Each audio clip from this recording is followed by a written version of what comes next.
ഒരു ഇടവേളയ്ക്ക് ശേഷം അന്താരാഷ്ട്ര ക്രിക്കറ്റ് മത്സരം തിരുവനന്തപുരത്തേക്ക് വരികയാണ്. 2026 ജനുവരി 31 ഇന്ത്യയും ന്യൂസിലാൻഡും തമ്മിൽ തിരുവനന്തപുരം ഗ്രീൻഫീൽഡ് സ്റ്റേഡിയത്തിൽ ഏറ്റുമുട്ടുമ്പോൾ ആവേശം അണപൊട്ടുമെന്ന് ഉറപ്പാണ്. പരമ്പരയിലെ 5ാം T20 മത്സരമാണ് ഗ്രീൻഫീൽഡ് സ്റ്റേഡിയത്തിൽ നടക്കുക. മലയാളി താരം സഞ്ജു സാംസൺ തിരുവനന്തപുരത്ത് ഒരു അന്താരാഷ്ട്ര മത്സരം കളിക്കുന്നു എന്നത് തന്നെയാണ് ഈ മത്സരത്തിന്റെ ഹൈലൈറ്റ്. ഇതിനു മുമ്പ് തിരുവനന്തപുരത്ത് നടന്ന അന്താരാഷ്ട്ര T20 മത്സരം ഏതായിരുന്നു? ഓസ്ട്രേലിയക്കെതിരെ ഇന്ത്യ 44 റൺസിന് വിജയിച്ച മത്സരത്തിൽ തിളങ്ങിയത് ആരെല്ലാമാണ്? നമുക്ക് നോക്കാം. 2023 നവംബർ 26 ഇന്ത്യയും ഓസ്ട്രേലിയയും തമ്മിൽ തിരുവനന്തപുരം ഗ്രീൻഫീൽഡ് സ്റ്റേഡിയത്തിൽ ഏറ്റുമുട്ടിയത്. യശസ്വി ജയ്സ്വാളും ഇഷാൻ കിഷനും ഋതുരാജ് ഗെയ്ക്വാദും റിങ്കു സിംഗും എല്ലാം അടിച്ചു തകർത്തതോടെ പടുകൂറ്റൻ സ്കോറാണ് ഇന്ത്യ അന്ന് പടുത്തുയർത്തിയത്. 20 ഓവറിൽ 4 വിക്കറ്റ് നഷ്ടത്തിൽ 235 റൺസാണ് ഇന്ത്യ നേടിയത്. മത്സരം കാണാൻ വന്നവർക്ക് ഒരു ബാറ്റിംഗ് വിരുന്ന് തന്നെയാണ് ഇന്ത്യൻ താരങ്ങൾ ഒരുക്കിയത്. 24 പന്തിൽ 9 ബൗണ്ടറികളുടെയും 2 സിക്സുകളുടെയും അകമ്പടിയോടെ 53 റൺസ് നേടിയ യശസ്വി ജയ്സ്വാൾ ആയിരുന്നു കളിയിലെ താരം. മറ്റൊരു ഓപ്പണറായ ഋതുരാജ് ഗെയ്ക്വാദ് 43 പന്തിൽ 52 റൺസ് നേടിയ മത്സരത്തിൽ വൺ ഡൗൺ ആയി കളിച്ചത് ഇഷാൻ കിഷൻ ആയിരുന്നു. 32 പന്തിൽ 3 ബൗണ്ടറികളും 4 സിക്സുകളും അടിച്ച ഇഷാൻ കിഷൻ 52 റൺസാണ് നേടിയത്. ഒരു ഇടവേളയ്ക്ക് ശേഷം ആഭ്യന്തര ക്രിക്കറ്റിൽ മികച്ച പ്രകടനം നടത്തി T20 ടീമിലേക്ക് തിരിച്ചെത്തിയ ഇഷാൻ കിഷന് ഇന്ത്യയുടെ പ്ലേയിങ് 11ലേക്ക് സ്ഥാനം ലഭിക്കുമോ എന്ന കാര്യം ഉറപ്പില്ല. അതേസമയം നിലവിൽ മലയാളി താരം സഞ്ജു സാംസന്റെ ബാക്കപ്പ് വിക്കറ്റ് കീപ്പറായ ഇഷാൻ കിഷൻ തിരുവനന്തപുരത്ത് മുമ്പ് തിളങ്ങിയിട്ടുണ്ട് എന്നത് എടുത്തു പറയേണ്ട കാര്യമാണ്. പരിക്കേറ്റ് കളത്തിന് പുറത്തുള്ള തിലക് വർമ്മ 4ാം T20യിൽ തിരിച്ചെത്തിയാൽ ഇഷാൻ കിഷന് പിന്നെ അവസരം ലഭിക്കാൻ സാധ്യത കുറവാണ്. ഇന്ത്യൻ T20 ടീമിൽ എല്ലാം കൊണ്ടും സഞ്ജു സാംസൺ അനുകൂലമായ സാഹചര്യമാണുള്ളത്.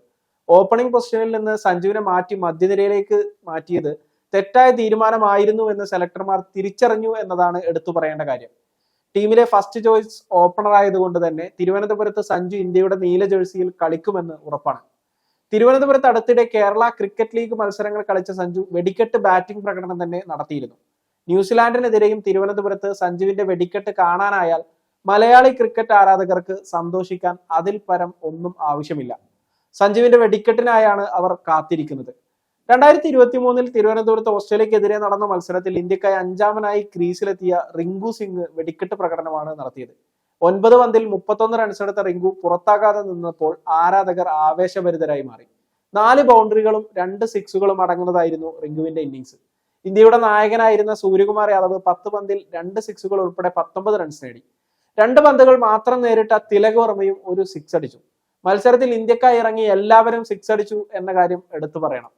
ഇന്ത്യക്കായി പ്രസീദ് കൃഷ്ണയും രവി ബിഷ്ണോയിയും 3 വിക്കറ്റുകളാണ് വീഴ്ത്തിയത്. 236 റൺസ് വിജയലക്ഷ്യവുമായി അന്ന് കളിക്കാൻ ഇറങ്ങിയ ഓസ്ട്രേലിയയുടെ മറുപടി 9 വിക്കറ്റ് നഷ്ടത്തിൽ 191 റൺസിൽ അവസാനിച്ചു. ഇന്ത്യക്കായി അർഷ്ദീപ് സിംഗ്, അക്സർ പട്ടേൽ, മുകേഷ് കുമാർ എന്നിവർ ഓരോ വിക്കറ്റുകൾ വീതം വീഴ്ത്തി.